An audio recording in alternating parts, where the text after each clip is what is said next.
اللهم إني أسألك العفو والعافية في الدنيا والآخرة.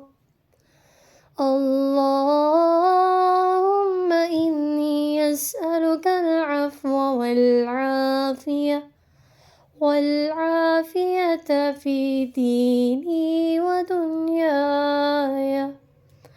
اللهم استر عوراتي وآمن روعاتي.